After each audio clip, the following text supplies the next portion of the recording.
नमस्कार मित्रांनो, जन्माष्टमीच्या दिवशी हरिवंश पुराण का वाचावे जाणून घ्या लाभ. नमस्कार मित्रांनो, श्री स्वामी समर्थ. ज्यांना कृष्ण कथेच्या अनुषंगाने भगवान गोपाल कृष्णाला आणि त्याच्या 8व्या अवतारामागील प्रयोजनाला समजून घ्यायचे असेल त्याने हरिवंश पुराण वाचावे असे सांगितले जाते. ते वाचल्यामुळे काय फळ मिळते आणि काय शिकायला मिळते हे जाणून घ्या. आज 26 ऑगस्ट रोजी गोकुळाष्टमी आहे. या तिथीला भगवान श्रीकृष्णांचा जन्म झाला म्हणून हा जन्मोत्सव जन्माष्टमी म्हणून साजरा केला जातो. या दिवशी गोपाळकृष्णांची पूजा केली जाते, नैवेद्य दाखवला जातो, कथा कीर्तन केले जाते. त्याचबरोबर हरिवंश पुराण वाचण्याचाही प्रघात आहे. या पुराणात काय आहे हे जाणून घ्या. हरिवंश पुराणात भगवान गोपाल कृष्णांच्या अनेकविध लीलांचे वर्णन असून यातील अनेक लीला कथा भागवत, नारद पुराण, पद्मपुराण इत्यादींमध्ये थोड्याफार फरकाने आल्या आहेत.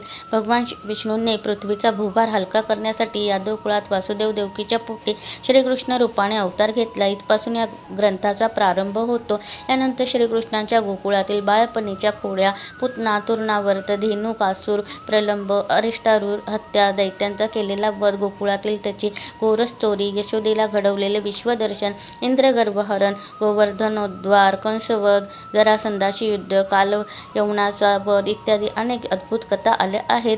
कृष्ण मोठा झाल्यावर द्वारका निर्मिती, रुक्मिणी हरण, स्वयंतकमणी प्रकरण, त्याचे अनेक विवाह, 16 सहस्त्र गोपींची सुटका व त्यांच्याशी कृष्णाचा विवाह, कृष्णांच्या अष्टनायिका, त्याने केलेली युद्धे, शेवटी यादव कुळाचा संहार, उद्धवास, उपदेश व शेवटी प्रभासक्षेत्री स्वात्मविसर्जन, अवतार समाप्ती इत्यादी कथा आल्या आहेत. ग्रंथाच्या शेवटी हरिवंश पुराणाचे महात्म्य व फलश्रुती सांगितली असून या पुराणाचे पारायण कसे करावे, किती टप्प्यात करावे याची माहिती दिलेली आहे. हे हरिवंश पुराण ब्रह्मा विष्णू महेश स्वरूप असून याच्या श्रवण पठणाने सर्व पातकांचा नाश होतो व मनुष्याच्या सर्व पवित्र इच्छा पूर्ण होतात, सर्व संकटांचा परिहार होतो, सर्वांचे इहपर कल्याण होते व शेवटी मोक्षप्राप्ती होते असे फलश्रुतीत म्हटले आहे.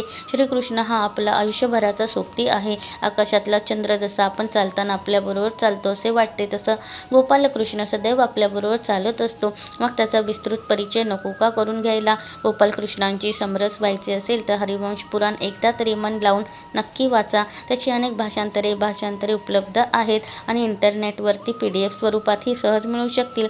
कृष्ण जन्माच्या निमित्ताने आपणही मनाशी चंग बांधला तर हरिवंश पुराण आपले सहज वाचून होईल.